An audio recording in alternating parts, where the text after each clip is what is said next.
Asambleísta Gisela Garzón. Asambleísta, buenos días, bienvenida a Contacto Directo. Buenos días, Lenin, un gusto estar aquí. Buenos días a la audiencia. Empecemos por el principio. ¿Qué es lo que se va a resolver el día de hoy en el Pleno y bajo qué mecanismo legal? Bien, conforme establece la Ley Orgánica de la Función Legislativa, es importante encontrar una salida ante una comisión que no logró aprobar un informe de mayoría. Comisión que además obstaculizó o no respetó el procedimiento parlamentario, puesto que existían dos mociones en el desarrollo de la sesión del día sábado. La segunda moción, propuesta por Comps Córdoba, debía ser analizada, puesta en conocimiento de la mesa y, de ser el caso, acoger las observaciones con voto de la mayoría de los integrantes, o de la mayoría de los comisionados. Al no suceder esto, la ley que nos rige como legisladores establece que es el Pleno quien debe destrabar esta falta y decidir continuar con el juicio o el archivo. Pero, ¿se presentará un informe y eso se aprobará ante el Pleno o simplemente presentan una moción, se aprueba y se va al juicio? No, de acuerdo a lo que se establece en la ley, y la tengo aquí, la he traído para que se pueda indicar a la audiencia, establece que tendrá que decidirse a través de una resolución. La parte subrayada, me permito dar lectura: si en las comisiones especializadas permanentes y ocasionales no se alcanza la votación requerida en el trámite de proyectos de ley y procedimientos de fiscalización, fenecido el plazo de ley, estos pasarán a conocimiento del Pleno de la Asamblea Nacional para la correspondiente resolución. Es decir, se tendrá que mocionar vía proyecto de resolución la continuación del juicio político o su archivo, y para esto se necesitan 70 votos. La pregunta de si van a presentar o no un informe asambleísta se genera en función de la siguiente declaración que vamos a escuchar ahora y que dio la asambleísta Viviana Veloz el pasado domingo. La invito a escucharla. Su convocatoria más bien atiende un pedido del correísmo que claramente explica lo que buscará ese día. Vamos a presentar una moción con el informe motivado que recomienda el inicio de juicio político en contra del presidente de la República. Este tiene que ser aprobado con 70 votos de respaldo. Dice la asambleísta Veloz, una moción con el informe motivado. ¿Qué informe? Lo que tiene que hacer la resolución es incluir motivaciones, efectivamente, que hacen que deba, en este caso, continuar con el juicio político, y esas motivaciones, entre otras, incluirán seguro los diferentes acápites que tenían el informe. Es decir, se pueden utilizar parte del contenido del informe para motivar la resolución, porque todas las resoluciones de las cuales debatimos y demás en la Asamblea deben tener justamente estos antecedentes, esta fundamentación, para que las resoluciones o las conclusiones de ese documento tengan que ver con los antecedentes. El artículo 92 de la Ley Orgánica de la Función Legislativa dice que el presidente de la Asamblea Nacional dispondrá a través de la Secretaría la difusión del informe, y 48 horas después de difundirlo, en el plazo de 5 días, se lo incorpora en el orden del día para conocimiento del Pleno a fin de proceder a la censura y destitución de ser el caso. Si no hay informe asambleísta, ¿qué es lo que se va a difundir? ¿Qué es lo que se va a incorporar en el orden del día? ¿Sobre qué va a versar el juicio político? Si no hay informe, lo que corresponde es adjuntar los alegatos, tanto de los denunciados como del denunciante. Es decir, incorporar todo lo que significó en los 10 días de la presentación de pruebas, testimonios y demás. Eso tenemos que conocerlo como Pleno Legislativo, eso se ha adjuntado en la convocatoria del día de hoy. Y por supuesto aquellas pruebas que han presentado los denunciantes, los 3 informes que no fueron considerados y que recomendaban no prorrogar el contrato de Amazonas Tankers, por ejemplo. Es decir, conocer el grueso de la información que se analizó a lo largo de los días que sesionó la Comisión de Fiscalización, y con eso nosotros podremos, con base en la resolución que se mocione, puede haber una resolución que diga que continúe el juicio como aquella que diga que se archive, con esa información que hemos recibido tendremos que decidir. ¿Toda la información presentada en la Comisión de Fiscalización? No, deberá ser la parte de lo que fue público en términos de los alegatos, tanto de los denunciantes como del denunciado, que es en sí el condumio, y lo que incluía, por ejemplo, en el caso del informe que recomendaba archivo, valoración de prueba que a criterio de los asesores no era determinante, pero a criterio de los legisladores y las legisladoras, que somos quienes acabamos decidiendo, en este caso los comisionados, la mayoría de la Comisión de Fiscalización sí lo era. Al no tener esta decisión de mayoría de la Comisión de Fiscalización, entonces nos corresponde a nosotros como fiscalizadores, y respetando además el dictamen de la Corte respecto a la admisibilidad del juicio político. Pero esto de presentar los alegatos presentados, el condumio, como usted lo llama, no consta en ninguna parte ni de la ley orgánica ni del reglamento, ¿o sí? Lo que corresponde en este caso, al tratarse de un proceso de fiscalización, es conocer lo que fundamentó el proceso de fiscalización, que además también era una responsabilidad de las y los legisladores en los días que sesionó la comisión. Yo he participado en todas las sesiones de la comisión y he podido tener un criterio por cuenta propia respecto a que efectivamente existen las pruebas para determinar la responsabilidad política en el delito de peculado. Veo ahora muchos legisladores y legisladoras muy interesados en si la prueba era válida o no. Hubiera sido bueno también verles participando en las sesiones de la Comisión de Fiscalización. Nosotros podemos hacerlo en las comisiones de las que no somos parte, pidiendo la autorización requerida con base en el reglamento de comisiones. Y hubiera sido bueno que con el mismo ímpetu que ahora dicen que el informe o que el juicio político está caído, vayan y escuchen lo que se trató en la Comisión de Fiscalización. Ahora, no es un asunto menor, ¿no?, esto de que no haya informe, porque unas son las pruebas que se presentaron en la solicitud de juicio y otras las que se requirieron de oficio por parte de los interpelantes. Esta salida que ustedes plantean, ¿tiene un sustento legal? Y se lo pregunto, asambleísta, porque hay, desde algunos sectores, se está planteando el escenario de que esto violenta el proceso. Por supuesto. De hecho, el espíritu de la Ley Orgánica de la Función Legislativa propende a que el informe de mayoría sea el que se apruebe. Y en este caso, los ajustes que presentaba la mayoría no fueron recogidos ni se respetó el procedimiento parlamentario.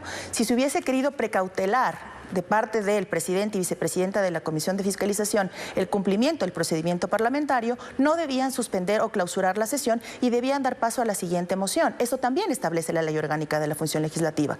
Pero fundamentalmente en la pregunta, por supuesto, y lo he dicho, respecto al artículo 142, que di lectura al arranque de la entrevista, ninguna ley está por fuera de lo que dice la Constitución. Y además, el dictamen de la Corte Constitucional, en su parte pertinente, establece que la facultad de fiscalización y control político la tenemos como función legislativa. Por lo tanto, tenemos que regirnos a la ley orgánica de nuestra institución, a la ley orgánica de este poder del Estado, y con esa base tomar las decisiones. Por eso es que se anticipó que el 142 de la ley que nos rige debía ser el fundamento para la convocatoria del día de hoy. De lo que tienen previsto, ¿cuándo debería instalarse la sesión de la interpelación como tal? ¿Antes o después del 14 de mayo? Con base en los plazos establecidos y la decisión que se tome hoy, nuevamente corren los que estaban previamente hasta el día sábado, porque al no existir informe podían presentarse ajustes. Ahora que existirá una resolución del Pleno y que esperamos, quienes estamos a favor del juicio político, sea para que este proceso continúe, deberíamos entonces pasar un periodo de máximo 5 días, mínimo 48 horas, para que esto se ponga en conocimiento de las partes, entiéndase interpelantes e interpelado, y luego hasta un plazo de 5 días para sesionar. Hay que recordar que el domingo tenemos que instalarnos para el cambio de autoridades, por lo tanto se estima que pueda ser la sesión de interpelación el día lunes. Y una vez que se cierre tanto la interpelación o la participación de interpelante e interpelados y el debate en su conjunto, deberemos ser llamados a votar máximo en un plazo de 3 días únicamente para eso, para sufragar o para tomar la decisión en cada una de las curules. Aunque para lo que resuelvan hoy se requiere de mayoría simple, ¿se evidenciará en esta jornada si tienen los votos necesarios para la censura del presidente? Si es que la coherencia fuera la característica de varias bancadas o del grueso de las bancadas legislativas, deberían existir los mismos 104 votos que aprobaron el informe de la Comisión Ocasional, porque ese informe de la Comisión Ocasional establecía el inicio del juicio político y además remitir el documento a la Fiscalía para que avance la investigación, porque no ha dejado de existir el caso del Gran Padrino y tampoco la trama de León de Troya, que es importante que la ciudadanía lo conozca. Si es que fueran coherentes con su actuación y no hubiesen votado de tal forma que buscaban cotizar al alza su decisión, entonces deberían el día de hoy existir los 104 votos. Y sí, pero, o sea, eso si existiera la coherencia, pero ya sabemos que no es ese un principio que rige a la legislatura. Y por eso le pregunto, porque ustedes deben haber lamentablemente hecho sus no a todos.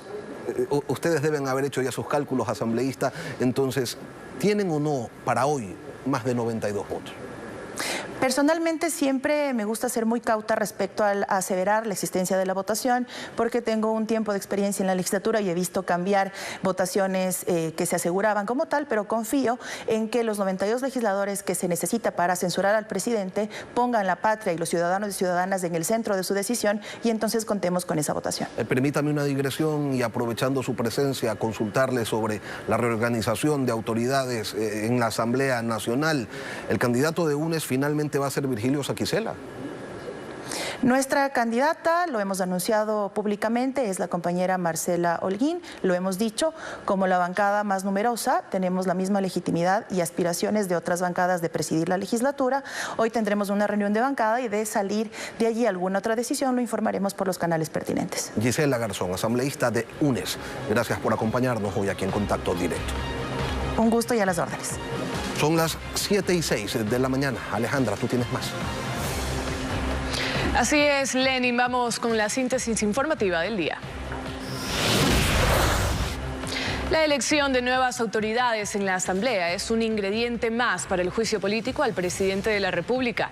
UNES y aliados apoyarían a Virgilio Saquicela para su reelección al mando de la Asamblea. Las Fuerzas Armadas están expectantes sobre el desenlace del juicio político al presidente Lasso. El mando militar sigue de cerca el proceso en la Asamblea, analiza los posibles escenarios y señala que se sujetarán al orden constituido. 2 personas murieron y una resultó herida con quemaduras en el 80% de su cuerpo luego de que una avioneta privada se estrelló en Pastaza. Una de las zonas más biodiversas de Sucumbíos está afectada por la minería ilegal. Se trata de la Reserva Ecológica Cofán Bermejo. Imágenes satelitales muestran decenas de piscinas. En total, son 303 hectáreas, equivalentes a 420 canchas de fútbol, de donde se extrae el oro. 15.200 hectáreas de cultivos a escala nacional se han perdido por el invierno. Según datos del Ministerio de Agricultura, Guayas es la provincia más golpeada, concentra el 70% de las plantaciones devastadas. Lenin, ¿cómo afecta al juicio político el no contar con informe motivado? Alejandra, en lo jurídico, fondo y forma, lo vamos a revisar precisamente ahora con el constitucionalista André Benavides, quien sigue de cerca las movidas en la Asamblea. André, buenos días, bienvenido a Contacto Directo. Buenos días, estimado Lenin, un cordial saludo para usted y por supuesto para todos los ciudadanos que nos miran a través de Coavisa. A su criterio, André, ¿se han violado o no las reglas del trámite del juicio político a Guillermo Lasso? Bueno, nosotros ya lo hemos advertido que durante la sustanciación de este juicio político se han inobservado varias de reglas del trámite, tanto por el Consejo de Administración Legislativa y en este caso último por parte de la Comisión de Fiscalización y Control Político, así también por el presidente de la Asamblea Nacional. En un primer caso, por parte de la comisión, yo creo que lo que se debía hacer es, en efecto, presentar un informe en el cual recoja la postura de la mayoría y obviamente con eso llevar al Pleno. Sin embargo, vemos que lo que se hizo fue tratar un informe que fue redactado en la comisión y cerrar el debate, cuestión que desde mi punto de vista jurídico, de manera objetiva, creo que violenta el procedimiento parlamentario y eso no se ha visto en ninguna comisión, sumado a eso al dictamen del Procurador General del Estado. Y de ahí, en lo que tiene que ver con el presidente de la Asamblea Nacional, está utilizando normas que no son procedentes para tratar de destrabar este tema debido a un vacío jurídico que existe en la Ley Orgánica de la Función Legislativa. Ahora, la Corte Constitucional ya ha dicho que inobservar las reglas de trámite no implica la vulneración del derecho al debido proceso. ¿Esto significa que la Asamblea puede seguir haciendo lo que le da la gana? Bueno, lastimosamente la Corte Constitucional, a pesar de haber identificado los vicios en el procedimiento, la inobservancia del trámite, dijo que esto no violentaría el derecho a la defensa ni el debido proceso, así que siga nomás con el juicio político. Y bajo ese contexto, diríamos que cualquier inobservancia de la regla del trámite no sería en este momento cuestionada por la Corte Constitucional y menos aún susceptible de decir que ha existido una violación al debido proceso. Desde mi punto de vista jurídico, yo considero que lo que está ocurriendo en este momento en la Asamblea Nacional no solo afecta el derecho a la defensa del presidente Guillermo Lasso, sino que también violenta las pretensiones que tienen los interpelantes y acusadores, porque por un lado, ¿de qué vas a acusar? ¿De la acusación inicial?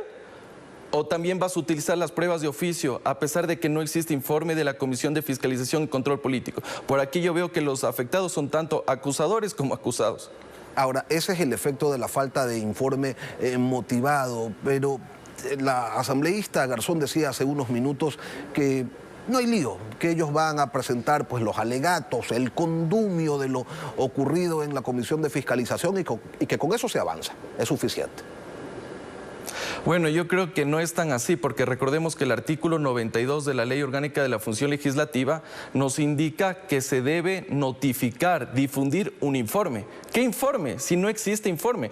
Por ahí algunos dicen, sí, el informe es el que se trató el día sábado, pero un borrador de un texto no hace el informe. Entonces yo no sé qué va a notificar, qué va a difundir el presidente de la Asamblea Nacional si no existe informe. Y por otro lado, ¿cuál va a ser la convocatoria? ¿De qué va a tener que defenderse? ¿De la solicitud inicial, de un borrador de informe o de lo que termina aprobando o resolviendo el Pleno de la Asamblea Nacional en horas de la mañana? Andrés, el informe de la comisión no era vinculante. ¿Cuál es la trascendencia de que no exista más allá de la formalidad? Bueno, si bien es cierto, el informe es una mera recomendación que puede, en este caso, sugerir el juicio político o el archivo, dentro del trámite parlamentario se establece tanto en el artículo 91 y 92 de la Ley Orgánica de la Función Legislativa que debe existir un informe. ¿Por qué necesitas un informe? Porque de esa manera vas a dibujar la cancha mediante el cual se va a guiar por un lado la interpelación y por otro lado la defensa. Y tenemos varios problemas respecto de eso, estimado Lenin. Por ejemplo, en lo que tiene que ver con la prueba. En la solicitud inicial, la prueba de peculado es bastante deficiente. Por ahí trataron de corregirle con la prueba oficiosa de la Comisión de Fiscalización. Pero esa prueba es de la comisión, no de los interpelantes, no de los solicitantes del juicio político. Y si no tenemos el informe, ¿puedo utilizar esa prueba? ¿Y el presidente debería defenderse respecto de la prueba oficiosa cuando no hay informe? Entonces, la relevancia del informe podría de alguna forma, como yo digo, intentar ver la manera de cómo se traza esa cancha a efectos de la acusación y la defensa del juicio político. ¿Tiene alguna importancia el pronunciamiento del procurador en medio de todo esto? Pronunciamiento que, por cierto, se refería precisamente al tema del informe. Bueno, en el caso de la absolución de consulta del Procurador General del Estado, yo quiero ser bastante claro. Yo creo que esto sienta un precedente que no es tan adecuado para posteriores juicios políticos. En una comisión siempre van a haber diferente tipo de mociones. Si es que se presenta una moción para aprobar un informe y no existen los votos, lo que corresponde es mocionar otro informe y si este cuenta los votos, evidentemente aprobarlo. En ese sentido, lo que se ha dicho es que mañana en cualquier juicio político solo se debe debatir el informe que ha sido presentado por el equipo asesor de la comisión, independientemente de este juicio político. Y yo creo que genera un precedente que no me parece adecuado y que eso puede comprometer el debido proceso de cara a otros procedimientos de control político en la Asamblea Nacional. Esta afectación a la eventual defensa del presidente Guillermo Lasso llega entonces con auspicio del propio oficialismo. Bueno, yo creo que en realidad en lugar de ayudar, coadyuvar a resolver esos vacíos jurídicos que existen en la Ley Orgánica de la Función Legislativa, y aquí quiero ser enfático, estimado Lenin, cuando se tramitaron las reformas del año 2020 en la Asamblea Nacional a la Ley Orgánica de la Función Legislativa, se trató de superar la Comisión del Archivo y la Comisión del Limbo Jurídico. Y por eso usted tiene varias disposiciones para que todo lo que se resuelva ahí pase al Pleno de la Asamblea Nacional respecto de las autoridades del 131, que son los ministros de Estado, Consejo de la Judicatura, superintendentes, etcétera. Pero en lo que tiene que ver con presidente y vicepresidente de la República, el legislador parece que se olvidó, lo hizo a medias o en su defecto ya fue deliberado, dejando esos vacíos jurídicos y esas ambigüedades para justamente utilizarlo en este momento cuando estamos de cara a un juicio político en contra del presidente de la República. La búsqueda de otros artículos para tratar de llenar esos vacíos, ¿es lo pertinente o están tratando de hacer que el juicio avance de cualquier manera? Yo considero que la forma adecuada que debía haber sido superado este tema, porque ya sabíamos lo que podía pasar, es que se apruebe un informe, independientemente de cuál sea la conclusión de este, porque recordemos, Lenin, que los informes no son vinculantes. Entonces, supongamos que el día sábado los asambleístas en este caso, de oposición, apoyaban ese informe, pero era para destrabar este tema porque tú en el Pleno le puedes dar la vuelta, porque es un acto de mero trámite, llamémosle así, un acto en el cual se va a recomendar el juicio político o el archivo, y eso desde ningún punto de vista bloqueaba la posibilidad de debatir en el Pleno de la Asamblea Nacional y en su caso proponer una moción de censura y destitución o ratificarse en lo que tiene que ver con el archivo y viceversa. Al final, Lasso llegará, es lo más probable, a una etapa de juicio político en donde se lo sigue acusando de peculado por omisión, que por cierto no cabe. Porque es eso lo que se ha dicho hasta ahora, ¿no? Que el presidente no impidió que un tercero delinquiera. Bueno, yo creo que ya en la parte jurídica es importante tomar en cuenta varios elementos. El primero, si estamos hablando de un juicio político bajo la causal de un delito, al menos tú lo que necesitas es lo siguiente, que las actuaciones se subsuman, tengan ese nexo causal con el tipo penal. Y aquí se deben verificar varios elementos, estimado Lenin. Primero, si es que existe responsabilidad directa del presidente de la República, cuestión que yo la que suscribo, tiene que ser responsabilidad directa, no como lo han hecho entender los solicitantes, los proponentes del juicio político, que nos dicen que hay una responsabilidad indirecta y por omisión, cuestión que no es posible en el marco de un delito de peculado, ya que el artículo 28 del COIP no te admite la comisión por omisión en delitos contra la administración pública. Otro aspecto importante, tiene que haber el perjuicio para el Estado. ¿Cuál es el perjuicio para el Estado? Todavía no se logra determinar cuál sería la responsabilidad, en este caso, del manejo de los recursos públicos. ¿Cuánto es? ¿$1? ¿6 millones? ¿3 millones? No se sabe. Y finalmente, uno de los aspectos neurálgicos que tiene el tipo penal es que la persona que comete peculado tiene una posición del manejo y disposición de los recursos públicos. Entonces, lo que nos quiere decir es que el presidente Lasso prácticamente debía ser quien maneja los recursos públicos y que finalmente distraía de Flopec, cuestión André, que no se ha logrado determinar. Esta la lectura jurídica, pero usted también ha hecho en sus redes una lectura política interesante, que la votación de hoy lo que nos dirá es cómo están las cosas para la reorganización administrativa de la Asamblea y que será la votación del 14 la que finalmente nos revele si hay o no los votos para destituir a Guillermo Lasso. Explíquenos brevemente por qué. De acuerdo, Lenin. Aquí yo creo que podemos analizar varios escenarios políticos de cara de lo que va a pasar el día de hoy. El primer escenario. Supongamos que existen los 70 votos o la mayoría simple para destrabar este juicio político. De alguna forma podríamos indicar que esa sería la mayoría de cara a la renovación de autoridades el día domingo, el 14 de mayo, tanto de presidente, vicepresidencias, CAL y las diferentes presidencias de comisiones de la Asamblea Nacional. Pero también aquí podemos advertir otro tipo de escenarios. El segundo, supongamos que no existe esta mayoría simple para destrabar el juicio político. Eso significaría que el juicio político podría morir inclusive el día de hoy. Pero también vamos a otro tipo de escenarios. Digamos que no hay solo que 70 votos para destrabar este tema o la mayoría simple, sino que hay 95 votos. Eso es lo que nos quería decir, es primero que ya tienes una mayoría consolidada para nombrar autoridades el domingo. Y segundo, que ya prácticamente tendrías los votos para censurar y destituir al presidente de la República. André Benavides, abogado constitucionalista. Estaremos todos pendientes de lo que ocurra el día de hoy en la Asamblea Nacional después de las 10 de la mañana. Gracias por acompañarnos en Contacto Directo. Muchas gracias por la invitación, Lenin. Un abrazo.